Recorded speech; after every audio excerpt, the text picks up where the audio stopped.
I'm Shane Huddlestone. I'm with OCLC. I work in the Seattle office. I'm out in Leiden for the week, meeting with colleagues, and it's good to see all of you here today. It's a pretty good crowd. So I'm going to talk about, I'm the product manager for Content DM. I'm going to talk about a project we've been working on to aggregate Content DM metadata and basically try to do more with it. So I've got some details to share there. So you'll see two other names on here. Jeff Mixter and Bruce Washburn work in OCLCResearch. I work very closely with them. They are the ones who probably did most of the work here that I'm going to talk about today. But we have a very close collaboration between Content DM, the product, the service of OCLC, and the research division of OCLC. So very quickly, what is Content DM for those who don't know? OCLC's cloud-based digital repository service. We have probably around 2,600 libraries worldwide that use Content DM today. There are roughly 65 million digital objects all-encompassing in all of those sites together. As you might imagine, it's a lot of different sites, a lot of different descriptive standards. There is an immense diversity of approaches to metadata and categorization in Content DM. Today, it's basically very site-specific. So each institution thinks of their repository as their own. So there's really very little standardization across all of those sites together. We also, probably a couple years ago, we added support for the IIIF image and presentation APIs to Content DM. And so that was kind of an initial step that's led us to start to do more, and that's what I'm going to talk about today. What is IIIF? So I'll go through this relatively quickly. If you haven't heard of IIIF before, it is the International Image Interoperability Framework. It's a community-focused and growing effort. The goal, mostly, like a lot of what IIIF does is defines APIs for access to digital content. It's much more than that, but if you think most concretely about what IIIF does, it's the creation of these APIs to promote access to digital material. In addition to that, it encourages application development. So having an API is great, but what can you do with it? So there's a lot of sort of fermentation of viewers and experimentation and innovation in terms of the presentation, building exhibits and things like that from the digital content. I think a key point about IIIF is it really tries to focus on real-world use cases. So it's not a sort of, let's build a standard just for a standard's sake. Can somebody demonstrate a real use for IIIF? Then we will try to include it in the standards. The other thing is it tries to promote developer happiness. If you're going to build an API, you want it to be usable. You want developers to have as little friction as possible. So there's a significant focus on making sure it can be turned into something that works fairly easily. And then just overall, IIIF supports scholarship and research in the digital humanities and special collections and cultural heritage sections. So that's really sort of the focus of the community today. So what about those APIs? So there are several APIs that have been defined in IIIF. There is an image API, which you can use to get basic information about an image. How large is it? What zoom levels are supported? That's like a JSON response to just get those details. And then, of course, you can get the image. So if you want to get the entire image, a low-res image, a thumbnail-sized image, a very deep high-resolution image, or even just segments of the image. You can do tiles from within the image. All of that is supported with the API. So it works very well in any UI that you want to build. You can select whatever image you need fit for purpose for your UI. Then, of course, you have to know something about the record. An image in a vacuum isn't very helpful, so there's a presentation API which defines some structural information about the record. If it's a simple image, maybe there's not a whole lot to describe there. There will be some minimal metadata included, so that you want to have a title, you want to have something to put into your UI.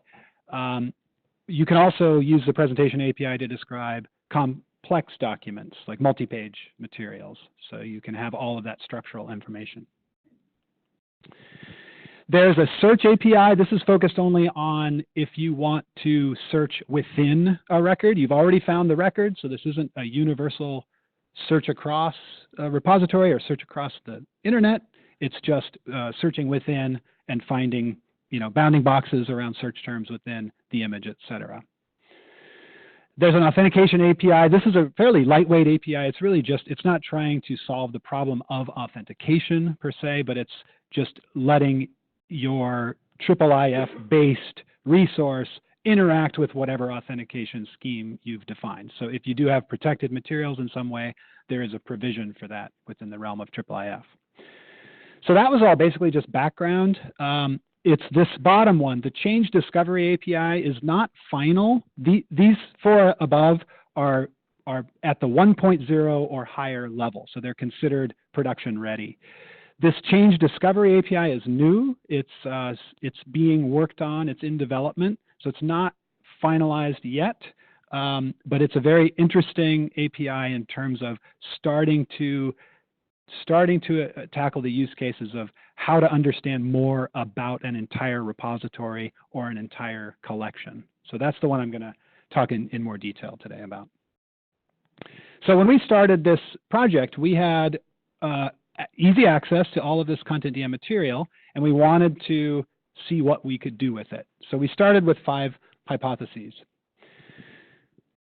We wanted to know if we could use W3C activity streams to sit on top of Content DM materials.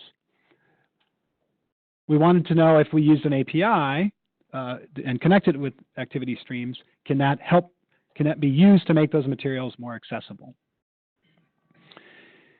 We wanted to look at how, once you've gotten that data from the API, what can you do with it? How can you use it? How can you crawl it and make it more functional? And then the theme today is how can we improve discovery? How can it help us learn more about what we already have or just find it? And then lastly, can we derive structured linked data? I didn't mention that Content DM today is, all the metadata is text-based. There's no identifiers in there. There's no entities. It's all just text. So we wanted to know if we could convert that to linked data, basically. So I'll go into these in a little more detail. So can we create activity streams from Content DM data? Activity streams are it's basically a API for defining a feed of information. So if you think of it like a Facebook or Twitter, if you have a feed, you want to know what's new, what's different, who deleted that comment. You need to know something about it. So it's really just a sort of chronological feed that tells you the activity that has transpired in whatever system you're looking at. So this wasn't something that was built into Content DM, so we had to figure out what would it look like to add it. So for this project, it's sort of in a pilot phase, we just did it manually. So we looked at all the data across the entire system and built the necessary data structures to produce an activity stream feed approach. It was a manual process. Right now, it's semi-automated and we sort of update it monthly. So it's not a true activity stream in the sense of it's real time, but it's good enough for this pilot work. However, it's good to note, only image records are represented. This is because we're working with the IIIF image API, we're only looking at image material. So Content-DM has many more material types in it. PDFs are not encompassed by this, audio, video, etc. yet. So we're looking only at images today. We also had to supplement it. So there are some crucial pieces of information that were not built into the record structure concept in Content-DM automatically. And so we had to, things like, who is the institution who owns it? What's some basic description of this collection? So that material we had to basically assemble. We had to pull that from other sources to put it into the feed. So this is really just speaking to sort of the things we have to look to in the future if we wanted to make this into a production service, but so we had to do some manual workarounds for now. So that basically worked though. So true, we can do that. So then let's formalize it a little bit more and let's look at the IIIF API. So this change discovery API, it's under development now. I think it's at version 0.3. It's in its third iteration. And if you think of the change discovery API, it really is similar to OAI PMH if you're familiar with that. Similar to resource sync. It's just a way to know what is in a system and to know about its activity. It's a JSON response, and it's it's segmented. It's designed for machine processing. So you grab one chunk and you get the next one, and you can scour an entire huge repository through that sort of iteration approach. So we built it. We built it to the IIIF spec, the evolving spec. We learned some things along the way. We're working in tandem with the IIIF community, so we're also testing the specification and making sure that it makes sense and it scales. However, it's just a pilot today, so it hasn't really been exercised. It hasn't seen a lot of traffic, so that's something that we'll be following closely as we go. And then it's a pilot, and so it's not a production service. It's a couple developers and OCLCResearch who are running this system today, so it's not a full-on service yet. So then, what can we do with the API? How can we use it to crawl an entire set of repositories? So IIIF, as part of the change discovery API, outlines that crawling mechanism. So how do I go through an entire feed and assemble all of those materials? We did that. And we used that approach to harvest a total of about 13 million records. So that's it's a lot. It's basically all of the images in a Content-DM repository today. So that worked well. Again, these are the sort of it's not production caveats. The harvesting rate is rate limited for just to prevent a potential abuse. And we also found some issues along the way. Once you start aggregating material like that, the problems stick right out. So we actually discovered some flaws in Content-DM's IIIF implementation, which was great. We were able to find those and fix those. So how can Content-DM discovery be improved? So we aggregated all of those materials together. Once we had that feed of 13 million records, we built an index from that. And you can start to see a lot when you look at that much diverse material all at once. So it's very interesting. We created an interface for sort of a single search across all of those materials. And you start to see some very interesting patterns. You see material that's not where you would expect it to be. Collections that are about maybe some region-specific historical event, but are held by an institution halfway across the world from where that event took place. So you start to see some really interesting discovery, sort of serendipitous discovery, once you look across that system. So some of the problems, inconsistency in how these materials are described. So sometimes the metadata relates to the digitized material. Sometimes it relates to the original material. That's not always clear from how how it was described, how it was cataloged. And I think the excellent sort of discovery experiences in Europeana and in DPLA in the US have shaped, promoted a higher standard for discovery. So we are starting, in this initial phase, we're starting to see those benefits, but there's more. There's more that needs to be done to really realize the full potential there. So then lastly, structured linked data, can we derive that from text-based content-DM data once it's been aggregated? We worked through a Dublin core mapping sort of process to get a little bit closer.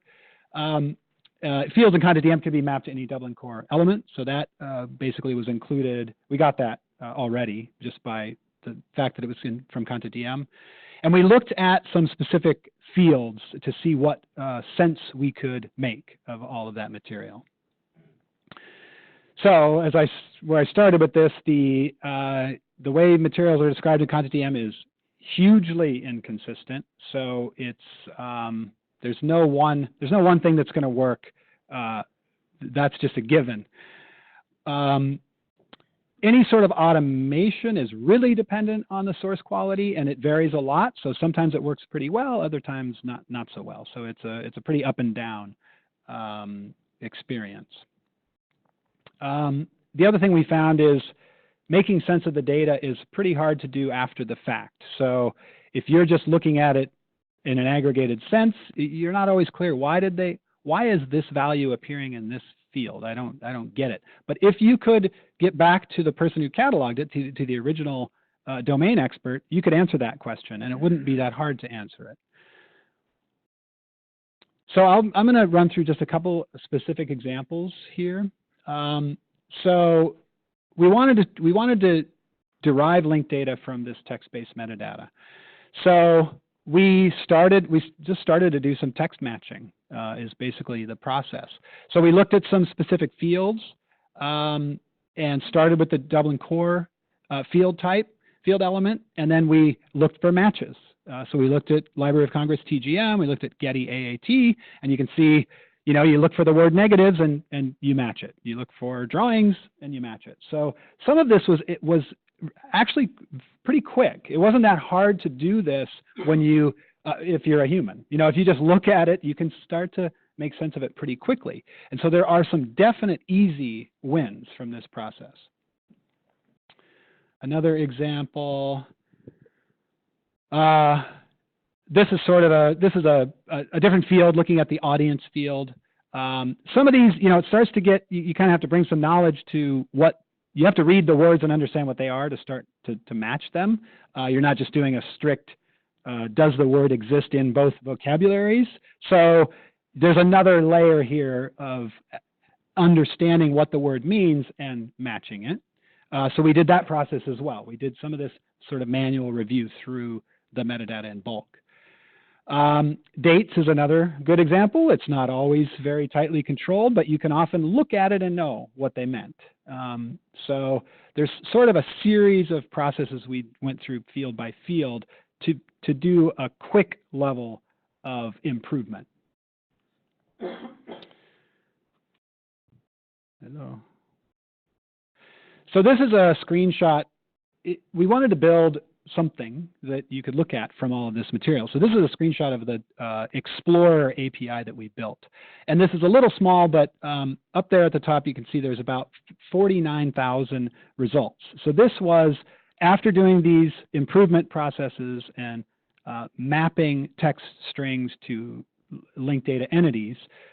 This is a search for letters and documents. And so we were able to pull up 50,000 letters and documents from that 13 million materials. I'm sure there's much more that can be done. There's more reconciliation that could happen to improve that further, but we were quite pleased that we were able to get a set of 49,000 materials that quickly. And then the other thing that's nice is using all of the IIIF APIs, it was quite simple to build a visual API, and that lets you kind of skim through and scroll through, and it's like, yeah, these all look like letters. These do look to me like, so I think we're right. So you have this kind of quick visual check to confirm that your process was right, that you actually matched the metadata correctly. So I think this is one of the big wins and benefits of something like IIIF. We didn't have to spend a lot of time building a UI. The APIs were already there. Once we committed to using the APIs, throwing it all into a UI was really quite simple. So the key point there is we were able to focus on the research topics, less on just doing web development. This is kind of another example of just the problem areas. I mean, anyone who's familiar with digital collections, there are so many potential problem areas. This is one where there are two buildings on the same postcard. How do you map the geo coordinates of those two things in different places? So the digital material is a thing in itself, but then it refers to physical things in another location. So these are the kinds of quandaries that have to be solved on some level to truly make really good sense of all of the variety of digital materials today that you'll find. I think this is my last example. This is a good case for the way people describe materials. It varies a lot, and sometimes they do things like separate out subcomponents of addresses. Well, once you separate that all out, you've lost the context. You know that it maps to spatial, but where is this city? Which Springfield is this? Springfield is, I think, the most common city name in the United States. It could be anywhere. So once you isolated that down to that level, you've lost the really critical information. So there are some specific areas that need a little more attention in terms of treating sets of fields, groups of fields, to have the full context. So what did we learn from this? We did learn that activity screens and the Change Discovery API works. We were able to build all this. It really wasn't that hard. It didn't take that much time to do this. And we were able to process through 13 million records in a reasonable amount of time. Aggregation definitely adds value. There's so much more value we know we can add in the future, but we already were starting to see these patterns, see ways to improve metadata in a bulk way pretty quickly. Structured data can be reconciled from text. It's certainly, effort is involved. It's not free, but it can be done. And there's, as I like to look at it as there's many layers. It just depends how much time you want to put into it. So you can get some very quick wins quite easily, and then your wins take more effort as you go. We definitely learned that CONTENT-DM data is just so diverse. It's impossible to do the full reconciliation process at the end of the line, after aggregating the material, after mapping it to Dublin core. You've lost too much information by that point. So we have to do something upstream, closer to the originator of the record. The person who described it first has to start to become involved to get the full extent of reconciliation to happen. And the discovery experience, for sure, is much better. If we can get those reconciled, structured entities out of all of the repositories together, we can have a much better discovery experience for the end user. And then I'll just end on sort of where we're going from here. So I think we're quite happy with this, with the progress we've made, and it's inspired us to take it further. So what we're going to be looking at is we want to continue to expand support in CONTENT-DM for the IIIF APIs. They're very useful tools. We can do a lot with them. So that is a strong commitment we have just within OCLC. We really need to look at what do reconciliation tools look like. So if we're going to give users, system users of CONTENT-DM, these tools to reconcile their own metadata, what do those tools look like? How much do we have to build? How much is already available? So that's sort of the phase we're looking at now.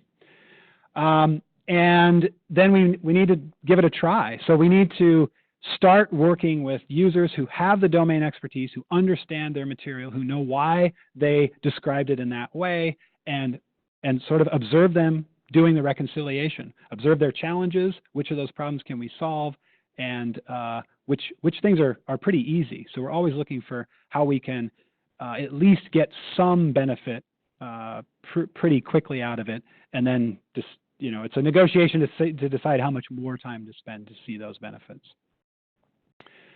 And that's basically it. That's okay. Hi everyone. So I'm Antoine from Europeana. I would like to thank you, especially Ticia, for the invitation to be here. It's really a great opportunity for us to present our work with IIIF.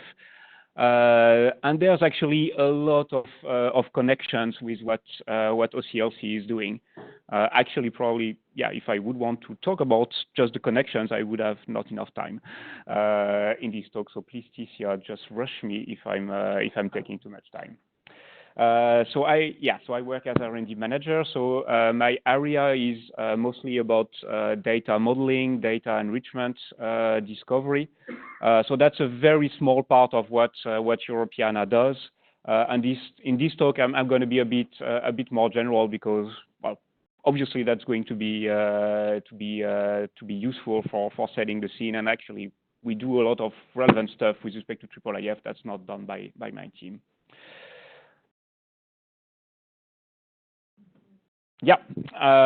What is Europeana? So fairly basic background. Hopefully, most of you know. I'm nonetheless going to go through again because some of that is relevant for IIIF, and actually some of the very specific characteristics of Europeana are key for understanding our interest in the IIIF technology. So we are a non-profit foundation, but we are also a community of 2,400 experts in digital heritage, so our Europeana network, and we have a shared mission that's worded quite ambitiously about transforming the world with culture, make it easier for people to use cultural heritage, contributes to an open, knowledgeable, and creative society. So we see open here, so stuff that Ticia has mentioned.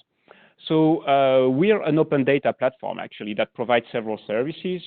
So there are APIs that provide the data, and there's a portal at europeana.eu that allows everyone to discover and browse the stuff. We provide access to over 58 million objects from over 3,500 museums, libraries, and archives in Europe. And sometimes actually a bit elsewhere, and we are committed to sharing that stuff. Actually, in the past days, I think some kind of agreement has been made with OCLC so that some of our data would reach you in some ways. So more to follow. So this is what it looks like on the homepage. So it's possible to search and find stuff. And now I'm going to dive a bit into the technical detail because that's really key for understanding why we are interested in IIIF. So what's inside Europeana?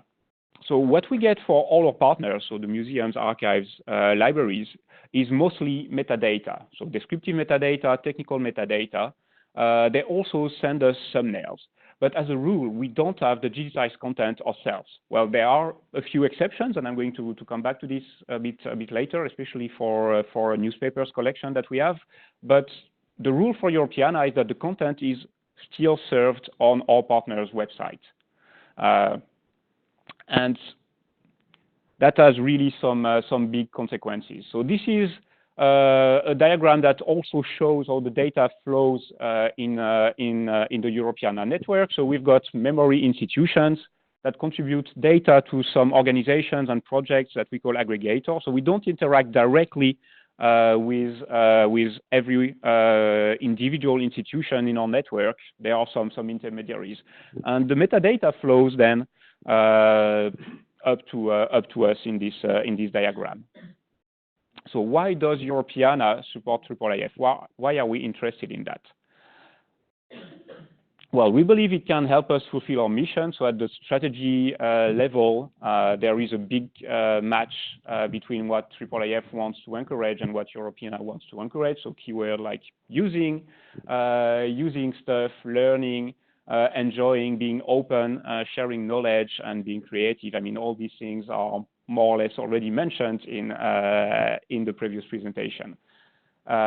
We believe that IIIF can allow us to better answer our user needs, and we believe that it can also help our partner fulfill their own mission.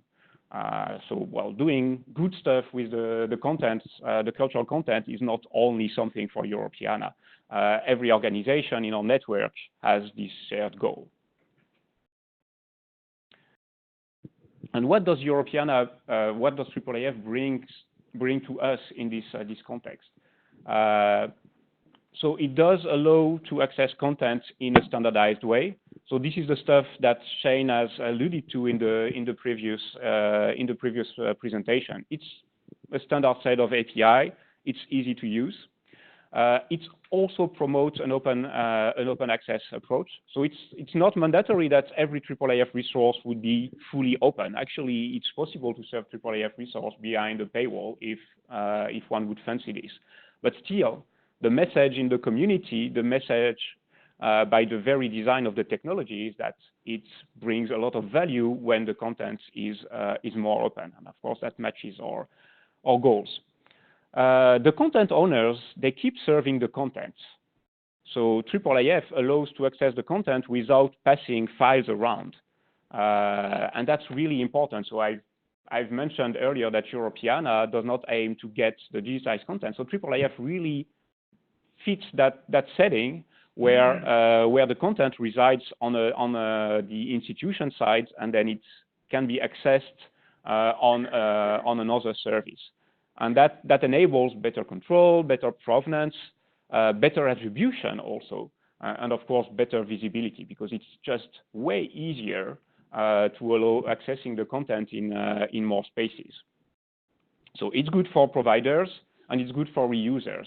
And actually, in that part of the presentation, I conceive Europeana as a data user. So providers, Europeana partners provide some content, and we reuse it the same way as, I don't know, a researcher could use it, for example. It's just that we are a specific instance of IIIF reuse. Well, we do actually do a bit more of this, but IIIF is also a community, and here I'm going to extend a bit on what Shane presented earlier. So IIIF is a community, and that's basically organized in two levels. So the first one is a consortium of paying members, and that's over 50 institutions that basically allow the IIIF community to exist by providing the means to do plenty of things like events, to organize the technical infrastructure for the website and that sort of thing. Both OCLC and Europeana are members of the consortium, by the way. But beyond the consortium, there's a community which is way bigger and also very diverse. The very good thing with the IIIF community is that there are people with very varied technical background, with very varied jobs within their organizations, and that's really interesting for setting a vision, so to say, and implementing it in a way that's really feasible. So there are many details about how the community is organized. So there are some groups which are standing, there are some groups which are thematic. I'm not going to go through all this. You can check the slides later. But what's interesting is that there are some groups which are devoted to discussing some specific aspects, and that's fairly good, because then the people who join the community, they can join the parts that are mostly interested for them. So if I want to talk to OCLC about discovery, I know that I will go to the technical specification group on discovery, and then we can have some very good discussions. If I'm interested in serving newspapers content, and that's going to be a part in my presentation, there's a newspapers community group which provides a discussion area for sharing best practices on how to represent and exchange newspapers content. That community is very active. It's very open. It shares interests with Europeana. That's very good for us. And they don't only discuss image services. So IIIF has image in the name, but it actually goes beyond that. There's a lot of discussion about annotations, about discovery. Shane just presented that. About handling specific content, about applying linked data in a meaningful way. So it's really a good place, actually. So what do we do with IIIF at Europeana concretely? So I've said that Europeana is mostly based on metadata. So what we do concretely with IIIF should be based on metadata. So for aggregating the metadata from all our providers, we have a data model, which is not so originally called the Europeana data model. So we wanted to be able to recognize IIIF content in what we get from our partners. So we started with extending our data model so that there's a little flag somewhere that says, hey, this is a piece of IIIF content. And then our providers can use that flag to say, hey, I've got IIIF content, please treat it as IIIF content. So a very first basic step. But already at this stage, the power of the IIIF community showed up because, well, you can't see this very fancy drawing, but that was made during a IIIF conference where we came with a proposal for a data model saying, hey, this is how we think we should connect to IIIF content in a linked data model like ours. And we had a couple of hours of discussion around some beers, and we finalized our model this way. And that just felt easy. So once we are equipped with our data model extension, our providers can start flagging this IIIF content. And I've got a list here of the collections that we receive already as IIIF. So there's a bunch of partners. It is growing. Actually, we hope that in some months we will get some more even from OCLC. So there are some discussions with, I don't remember the name of that organization in Catalonia, but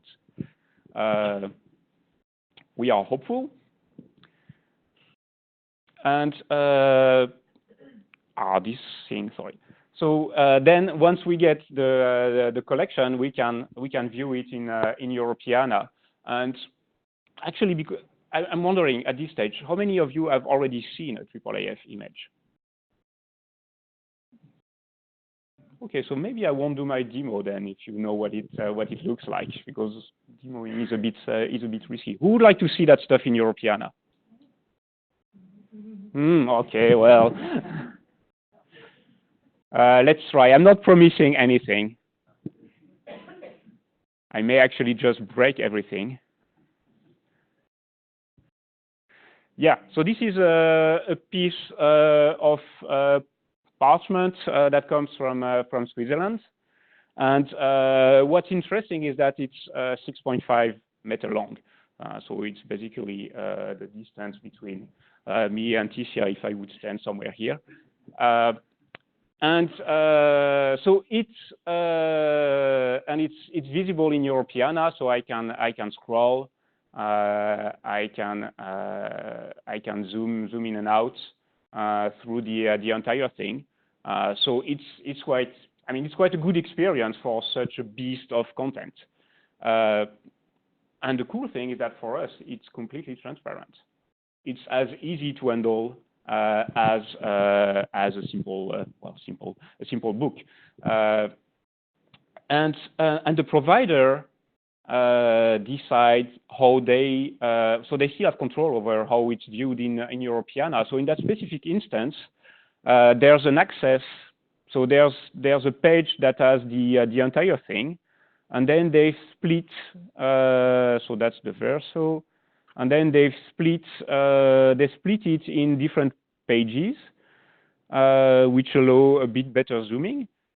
It's actually personally I'm not sure this was really needed, but somehow this is the way they wanted users to experience it. And well, we respect that. So they kept control over a part of the visualization, and that costs us nothing actually, because it's just in the data that they serve us, and it's standard. So for us, handling this is just the same as handling any other content. And now, it works. Okay, so and we plan to extend this viewing functionality to audiovisual. So there are plans in the IIIF community to support AV material. So we are following this quite closely. We also advertise IIIF resource via our APIs. So it's not only for us. When we know that something is IIIF, our APIs also flag it to our data reusers. Then I've mentioned newspapers, and I think that's also quite an interesting case study of how IIIF can be useful for us. So in general, we don't have content, except for a couple of things, and that newspapers collection is one of the big exceptions. So we've got millions of newspapers issues that we have to host ourselves as a result of a past project. Some of you in this audience are very familiar with that, Chiara. It's very interesting content, but to handle it, we have to do many things, and one of them is to come with a data model for representing the stuff. So we've got the issues, we've got the pages, we've got the full text content OCR. And you won't need to understand how we did the modeling. The important thing for us is that we could do this modeling, or at least refine it, with the help of the IIIF community. We just reuse some best practices, some discussion that were happening in the IIIF and newspapers community group. And this complex modeling example, it became again easier, and we felt more safe about it. And that in terms of value, I mean, Europeana is quite a small team, and being able to get something out of the community is quite priceless for us. So the community is really important for us. So as said, we are a member of the IIIF consortium. We participate in the executive committee. We do a lot of participation at IIIF events. So next week there's a IIIF conference, and I'll be there, and we'll be talking about the same things. We are involved in some newspapers and discovery group. Actually, I'm chairing the discovery group that Shane mentioned, and we do things. Not only in the IIIF community, also in our own community. Where we try to encourage our partners to adopt IIIF by showing them the value of that.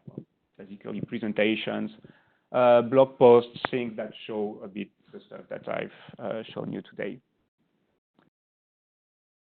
How much time do we have, Ticia? 7 minutes. 7 minutes. Okay, well, I still have some time to talk about R&D in metadata aggregation, some of the more technical stuff, which actually may be quite quick because Shane has already mentioned a lot of it. So there's one part of the IIIF work that's really interesting for us. It's the work about changing the way one accesses and discover one finds a IIIF resource. And basically, that means that there's a potential to change the way Europeana aggregates the metadata. So our data ingestion is based on OAI PMH, so a fairly old standard, which is showing quite some limits currently. So we want to update it. We want to seize opportunities that arise from the adoption of IIIF and linked data, especially data models like schema.org. And basically, what we would like to do is to benefit from technologies that are a bit more versatile than OAI PMH. So OAI PMH is just for metadata aggregation, so it works actually rather well for us. But the thing is that it's a lot of effort for our partners, and the benefit is just for us. While if they implement a IIIF service, if they implement a linked data service, the benefits are wider.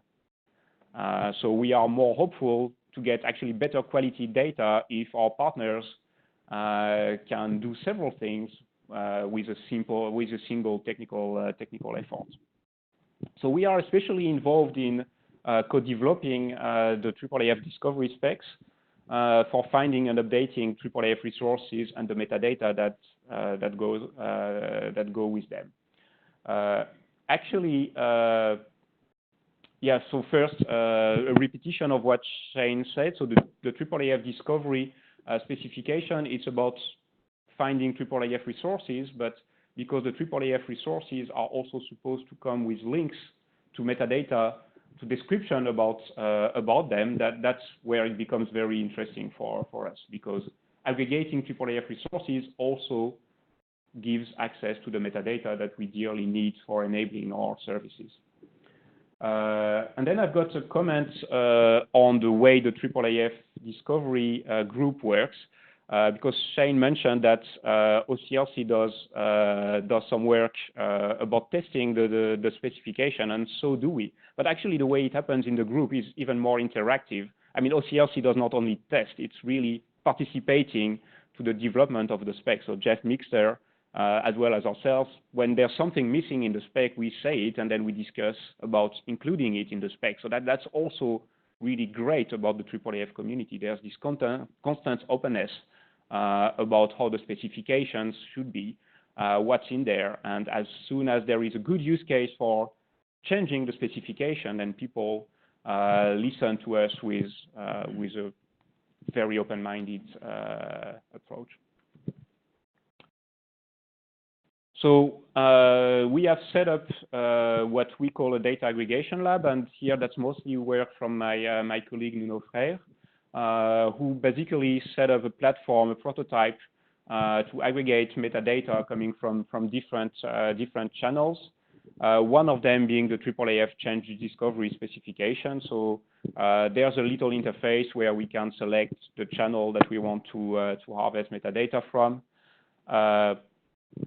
One of them is a IIIF service from OCLC, which Shane will know very well. So we are doing experiments actually trying to harvest what Shane's team makes available, and we test that within our own system. Like, can we harvest it well? Does it contain the metadata that could be useful in the Europeana context? I mean, it's not that we intend to include the OCLC content in Europeana, but it's a very good case study.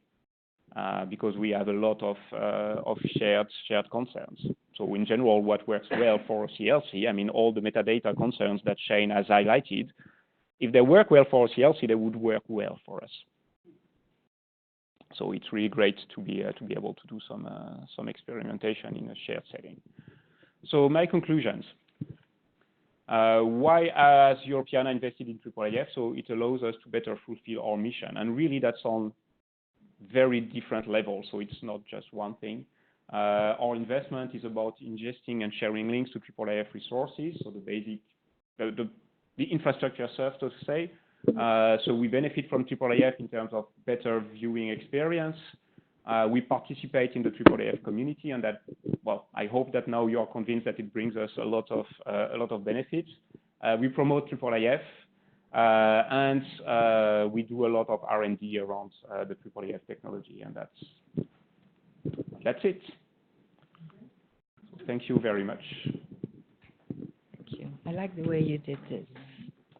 Yeah, that's the only way it works, actually. Oh, can you keep this near your mouth? Yeah, of course. Yeah. Being a little bit of a clown. Okay.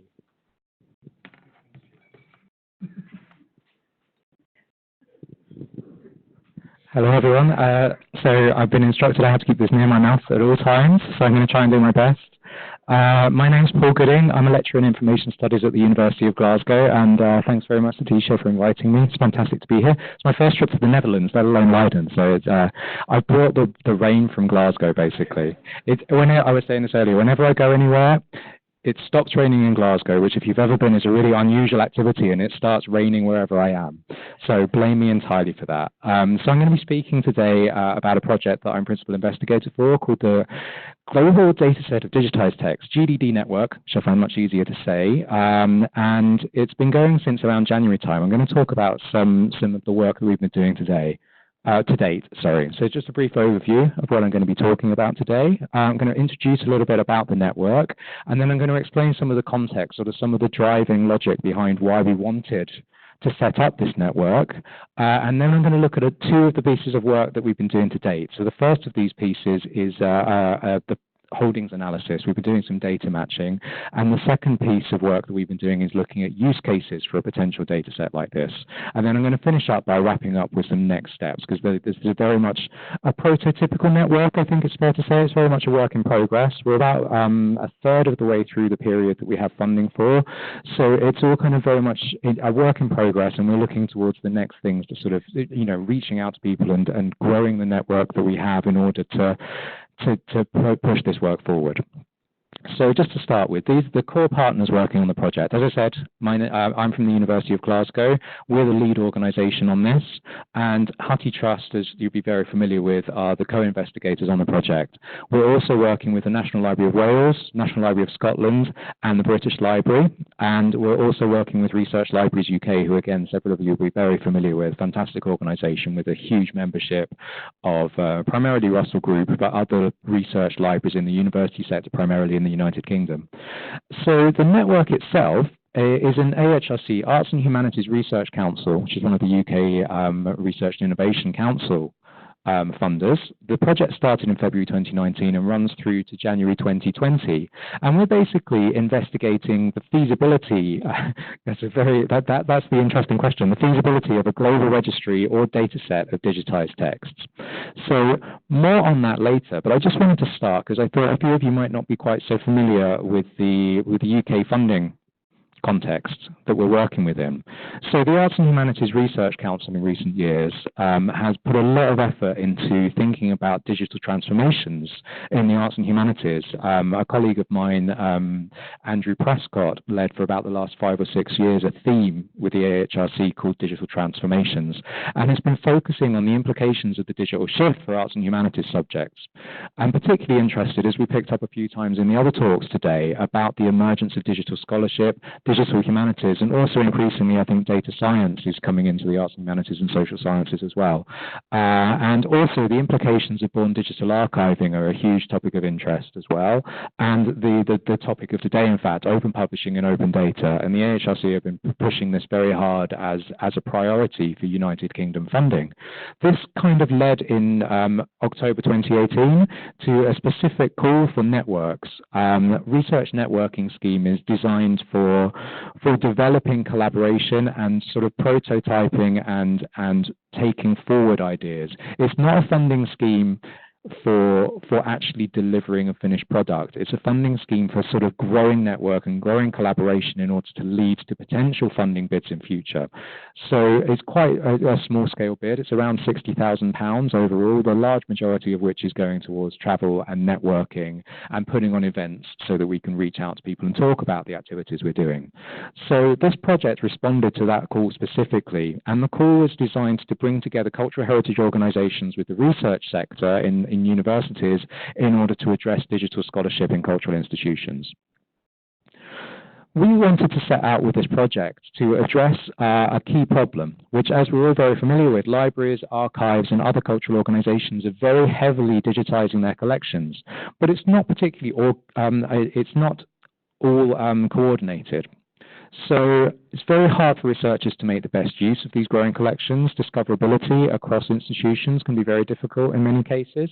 It's also very difficult for organizations, as it currently stands, to coordinate their efforts. And so, for instance, one of the areas we picked up on that the libraries that are involved are very interested in is how might we use something like a data set of digitized text in order to coordinate digitization efforts to avoid duplication of, if something exists at the National Library of Wales, the National Library of Scotland, or even the National Library of South Africa, or a research library in the US might not want to digitize that if they're able to access it, if that information is available openly.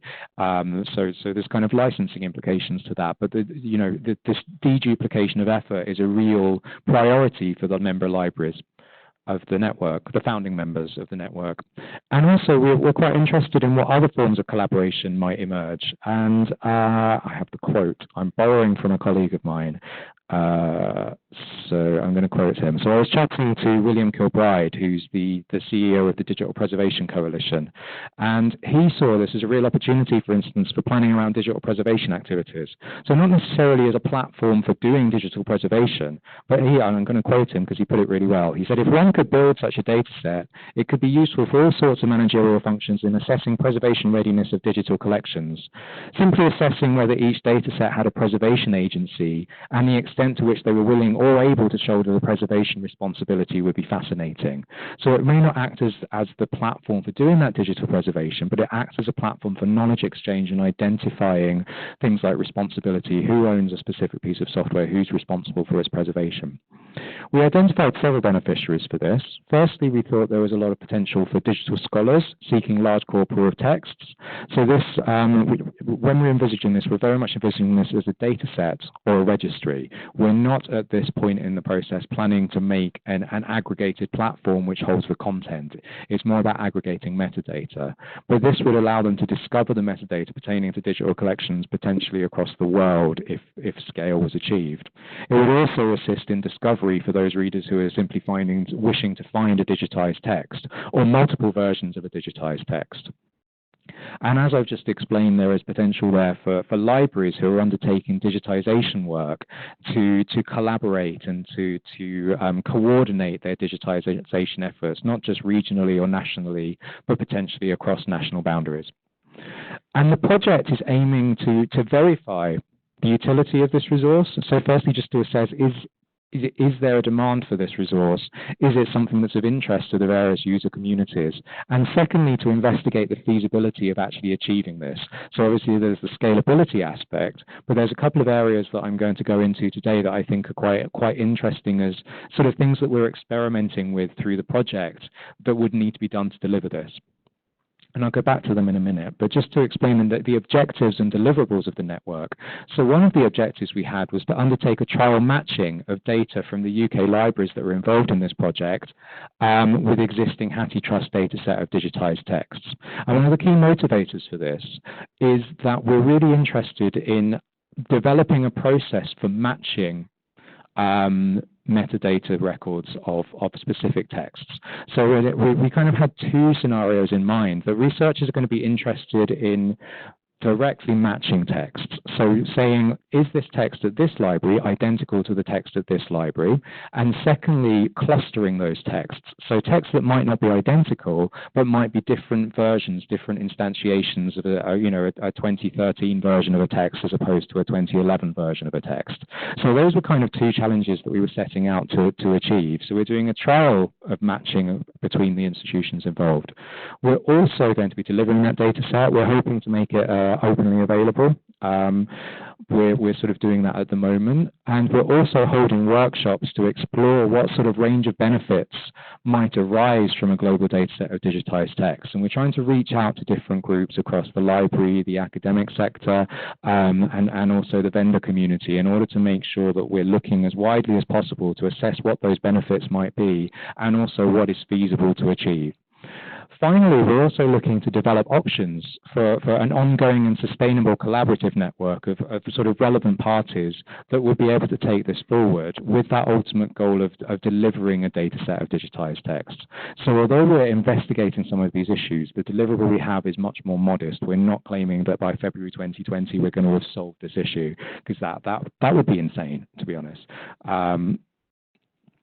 So I just wanted to sort of explain some of the context of the network. And actually, Tisha, it was really interesting to hear you pick up on the collective collection, because that was something that I also was interested in. Lorcan Dempsey's report is well worth a read if you haven't come across it. And he described that the important trend of system-wide organization. So where I was saying at the start that some activities in the sector have been relatively uncoordinated, although obviously with people like OCLC, Europeana, Trust doing a lot of fantastic work in this area, there is still a lot of uncoordinated work going on in digitization. But Dempsey was referring to this trend towards system-wide, whether that's across organizations as a consortium, whether it's regional or whether it's national. These activities are increasingly happening, and it's an important trend, I think, in the library sector. So there are some characteristics that Dempsey picked out that I think are very important for this debate. So firstly, he picked out the what he called collection intelligence, and he was referring to the nature and quality of shared data being really important in facilitating both discovery and also shared knowledge. Secondly, he referred to the digital turn necessitating sort of a different approach to preserving the scholarly record. There are different demands coming from researchers. There are different requirements coming from the library sector, and this requires us to think about how we manage and preserve our materials in different ways. Thirdly, he referred to the balance of responsibilities, which are varying. So different libraries have different missions and drivers. And one of the things we're very conscious with our network is, as you saw at the start, it's Trust and 3 UK national libraries. And the UK national libraries are going to have very different priorities and very different local drivers to a small subject-based college in the US or the UK. So these issues are going to inform how people want to engage in these system-wide collaborations, whether they want to be taking data, whether they want to be part of a consortium, whether they want to be data providers, whether they want to be active in defining standards, whatever it might be, that's going to be informed by their local context. And finally, one of the really important things that I think needs flagging up is that Dempsey referred to the concept of ownership. The digital turn has been quite difficult for libraries because, a print copy, there's been the assumption that we own that material, whereas Dempsey talks about things not in terms of ownership, but in terms of rights. So he's thinking in terms of what rights we have with our materials to do certain types of work, what we're allowed to do under things like copyright law, data text mining exceptions, and also what we're not allowed to do with materials. And this is quite a complex thing because it's moving away from this concept of ownership towards this concept of rights.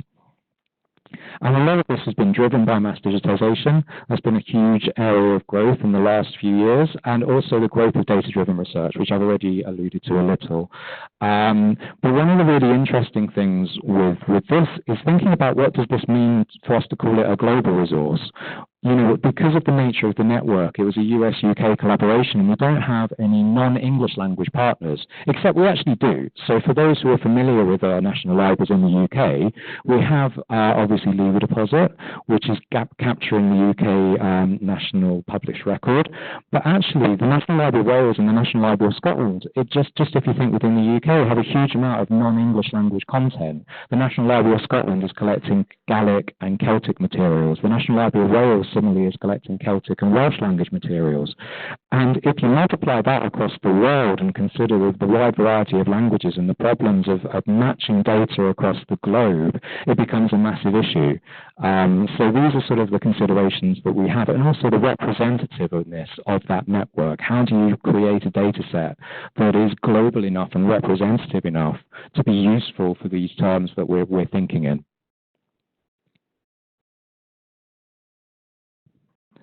So I want to briefly to say, for the purposes of the network, we're defining text in a quite limited way, because we have a limited amount of time and we have a limited amount of resourcing to do this project.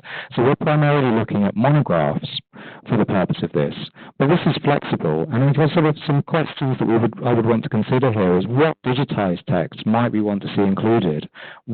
How feasible is it to include various types of text? Because again, every type of text to include creates a different challenge in terms of data matching, in terms of the types of metadata that are available, and in terms of the rights that people have to access and use that material.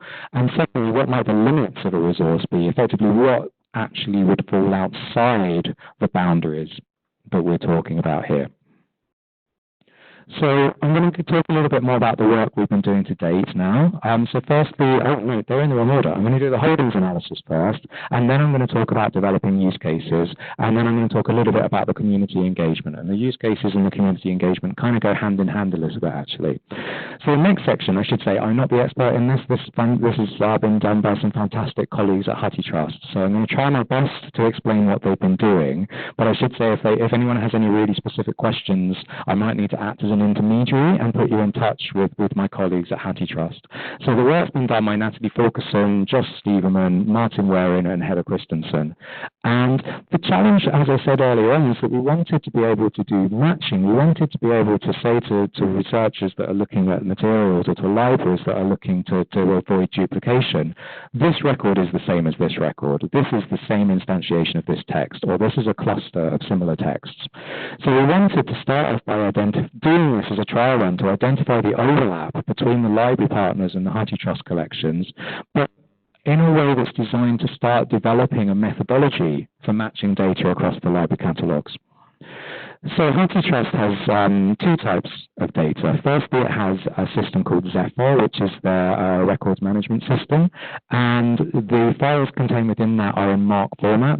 They're contributed by Huddlestone member libraries as part of ingest, and Huddlestone actually clusters all of these on OCLC number. So one of the requirements for ingest with Huddlestone is they require their partners to attribute an OCLC number to records that are contributed to Huddlestone.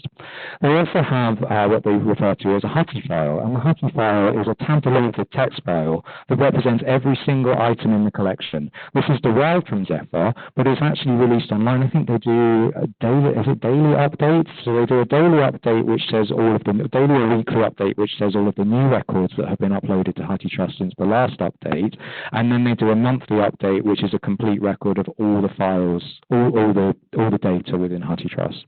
So these are the things that we're using. And the Hutty file derives its bibliographic records from Zephyr. It uses things like rights and access codes, and it also attributes various Huddlestone-related administrative identifiers.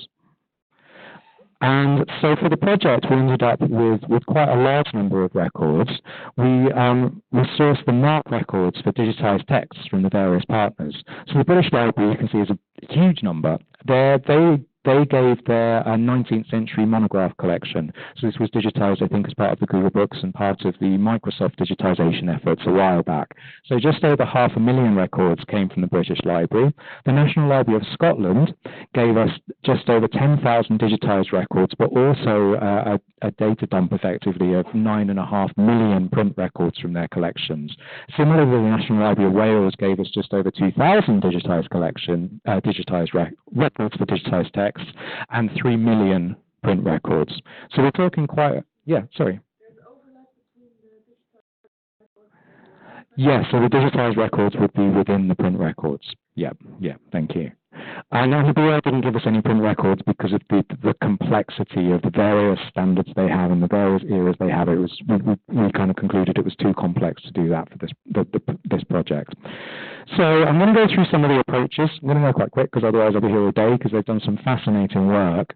But they tried a variety of approaches for this. So ultimately, it was about iterating an approach that allows us to do two things: to identify matches with high precision and high recall. And for those who aren't particularly familiar with those terms, precision refers to being able to identify that a record is what it says it is. So effectively being confidently able to say this record does refer to this similar record. Recall is being confident that we've captured all the records that refer to that. So they're slightly different things, but they're both important in terms of doing data matching. The first thing we did was we simply attempted to match the library holdings to the Hutty file using the OCLC number. We were very confident that pretty much not all of the records with Huddlestone, but the large majority of records from Huddlestone had the OCLC number attached to it. So we started with this as a very simple one. What we found was that this was really just a non-starter because the numbers of OCN records that you can see there are so low with the member libraries that there was very little work that we could do to match. And again, this is partly symptomatic of the data that we were looking at. The BL being 19th century materials had very little of that data attached to it. And we found remarkably low matching rates for this material. So this was kind of to be honest, put on the scrap heap quite quickly, as you'll guess a couple of the others were as well. The second one was to consider what other usable identifiers were available. So I've just got ISBNs here as an example. And again, this was extremely difficult. If you're thinking about digitized materials, although there are organizations like Google digitizing contemporary materials, a lot of the efforts to digitize have been referring to material that predates ISBNs. So if you're trying to identify materials by ISBN, as you can see here, we had the maximum we found was 55 ISBN numbers across the digitized records, and about roughly a third of the National Library of Scotland print records had ISBN numbers. So again, if you're thinking about the recall, if you're thinking about being able to identify all the relevant records here, this again is just a non-starter and is again kind of symptomatic of the data that we're looking at. So we started moving on towards more exploratory methods, the first of which was just to do a literal string match of title fields in the library data sets in the Mark 245 title field. And this started to get us a bit further. The problem with this is that it was doing a literal match. It wasn't even doing any processing. It wasn't decapitalizing. It wasn't doing any fuzzy logic. It was just literally trying to match strings of text. And we started to see around a 3% match maximum here. Of course, we're not expecting there to be a 100% match across the collections, but we're not thinking realistically that this is showing us how many records are actually matched. So we moved on to doing a bit of processing, so effectively doing the downcasing as I referred to, and also removing non-alphanumeric characters. And we can see here that this was a bit more successful. We saw a 16% overlap with the digitized records in the National Library of Scotland collection. We saw an 11% overlap with the National Library of Wales. So we're starting to get a sense that we're moving towards a solution, perhaps not a solution. And I should say by the end, we still haven't reached a solution, but we have some findings and proposals. So we moved on to a more exploratory method. Another exploratory method, which was a word-by-word match on the Mark 245 field. So for each BL title, which we did as a test, we effectively downcased, eliminated stop words, and created a bag of words, and then searched the HUTI file for each of those bags of words, and then determined the precision and recall to calculate an average confidence score. So effectively saying, how confident are we that this is a match? And then the output was a list of candidate OCNs for each record with that corresponding confidence score. So we can see an example here, which was the BL title, St. Paul at Philippi, a Suetonian poem. And we can see three different ones here. The first one, which picks up on a couple of those words and gives you a confidence score of about 0.5. Similarly, the second one gives a confidence score of 0.5. What we found with this, it was quite effective. Once we got above 0.8, as a confidence score, HUTI trusts were finding that they could be reasonably confident that it would be a match. It wasn't a guarantee, but 0.8 was the kind of tipping point where the accuracy was enough to start identifying matches. Oh, wrong way. So they moved on a little bit further and started looking towards machine learning. And they adopted the work of, continued the work of Michael Norris Pierce, who's a former colleague of theirs, who I think is now the California Digital Library. And they queried, they sort of said, can you train a support vector machine classifier to distinguish between title matches and non-matches? So they went through the sort of standard machine learning process of doing a setup, training it against a sample data set, and then implementing it against a larger data set. And what they didn't do, because as anyone who's done machine learning will know, this is hugely computationally expensive, they didn't run this against all the records they had. This is very much an experimental test phase which they run against a small sample. And these are the results. So they run it with polynomial algorithms and Gaussian as well. So this is the bit where I'm a bit woolly about what they are. So if anybody has done this, then please weigh in. But we suddenly found that these were really giving us very high precision and recall on both fronts. So we can see here where before we had 0.8 precision. Across the entire data set we looked at, we were getting over 0.9 precision and recall on both counts. So we're starting to move towards a solution that enables us to say with reasonable confidence these records are the same. But we learned a few things from this. Firstly, we learned that duplicate detection is really hard. It's not just a matter of aggregating data and allowing discovery. It's a matter of actually being able to say to people confidently, this record is the same. And we have a situation where, as you'll all know from looking at library metadata, some organizations use short titles, some use long titles, some just make spelling mistakes, publisher data, the publisher field can vary. It's just fantastically complex to do this work. And also, once you start getting into different manifestations of the same work, you start having to cluster that material because it's not necessarily a direct match, but it is clustered. And because it's so hard to do with simple computational methods, there's a trade-off here. We found that those resource-intensive methods were much better at providing high recall and high precision for our task. But of course, that then means that you've got a hugely computationally expensive process, and it's not really scalable. If you think back to this idea of the global network, that's totally not a scalable activity to start doing machine learning across hundreds of millions of records. So the implications for aggregation was how do we express this relationship to registry users? Do we start sort of mapping, graphing? There were some experiments from HathiTrust, which I haven't kind of got time to show here, where they started mapping on a line how precisely things matched so that people could go, okay, well, this record's over here somewhere, this record's quite low. So we kind of reached the point with this where we've concluded that machine learning has potential, but we think taking it forward that what we need to do is perhaps look to combine some of the less computationally expensive methods to do preliminary sifts, the ones that have high recall rather than high precision perhaps, in order to then identify with high precision those subsets. So this is, as I said, a work in progress. And then the second part of the work we've been doing is we've been looking at use cases for digitized texts. So at our first team meeting in Chicago, we did a brainstorming session. So this is the results of the brainstorming and the results of the London workshop on the right-hand side.